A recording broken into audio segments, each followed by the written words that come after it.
Welcome to Pod 2, Solving Systems of Equations 1.1, Solving Systems by Graphing. Our essential questions for today are: how can you solve a system of equations? Can systems of equations model real-world situations? Today's focus is going to be on solving a system of equations by graphing. System of linear equations is when you have two or more linear equations.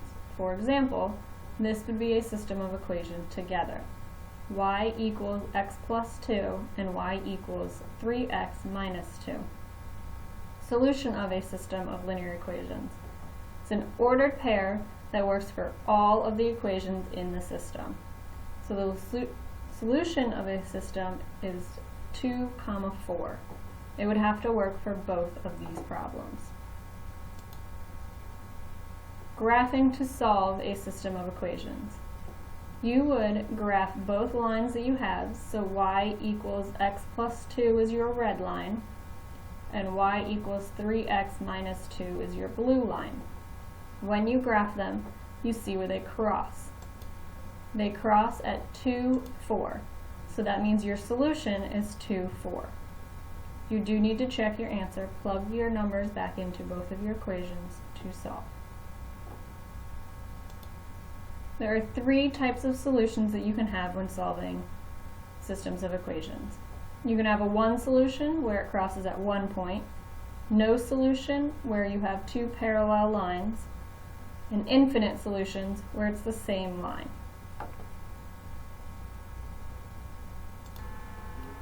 We're now going to watch a quick video. Solving systems by graphing. So first of all, let's actually talk about what a system of equations is. It is a set of two or more equations that use the same exact variable. For example, you're going to notice that it's a system of equations if you see the curly bracket. The difference between this and this set is that it doesn't have a closed curly bracket, such as when you see like domain and range. So this would be denoted as a system of equations. Now, the solution to a system of equations, when we're doing graphing, is very simply where the two lines happen to intersect. So I'm going to draw a graph, and then we're going to graph each line. Okay, so there we go.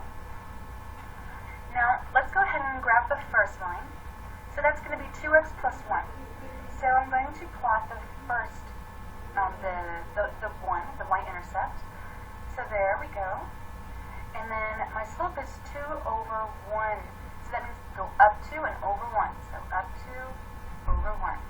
Up 2, over 1. And so on and so forth. So this is going to model the first equation. And keep in mind that this is not going to look perfect, but I'm trying. The second one is 4x plus 5. So I'm going to find y on the y-intercept. 1, 2, 3, 4. There it is right there. And my slope is 4 over 1. So I'm going to go up 4, 1, 2, 3, 4, and over 1, like so. There we go. Now, I can't go up anymore. It's not going to fit on my graph, so I'm just going to do the exact opposite to get another point. So I'm going to go back to my y-intercept at 5, and I'm going to go down 4, and then to the left 1. So 1, 2, 3, 4, and then 1. So it looks like my line is going to look something like this. So I think I ran out of graph paper here a little bit. Let me just extend this. And it looks like they're going to intersect somewhere around here. And if I calculate my slope carefully, I should be able to tell where that is. So I'm going to go back to my first equation, my first line, and I can go ahead and number these for you. This will be the A function. So that would be this one here.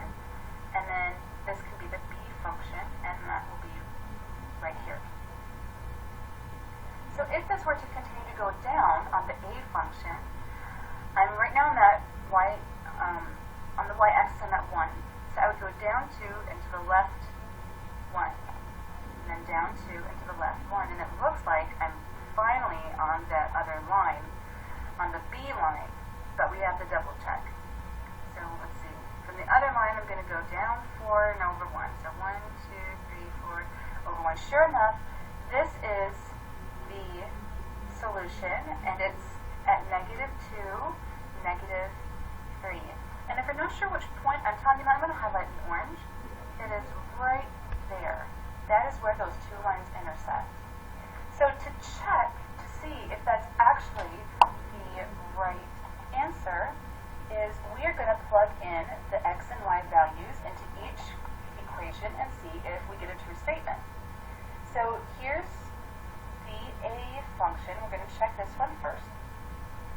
So the y value is negative 3.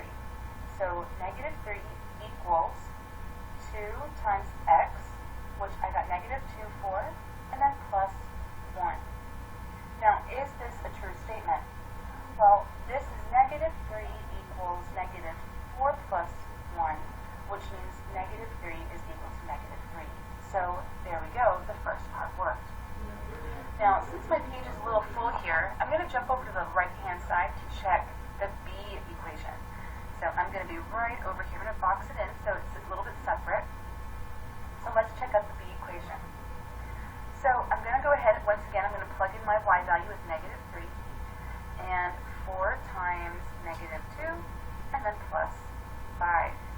So let's see if this works. So I'm going to bring down my negative 3. 4 times negative 2 is negative 8, plus 5, and sure enough, I get a true statement there too. So that's how we can solve a system of equations by graphing, and that concludes this tutorial.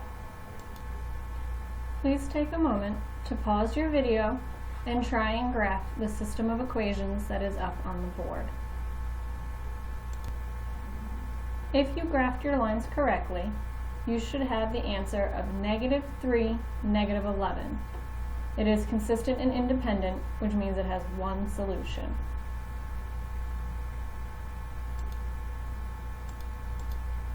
So let's review. If you have one solution, your solution is where your two lines cross. If it's no solution, your lines are parallel. If it is infinite solutions, it is the same line. Please complete the 2 questions below and work on your homework assignment. Thank you.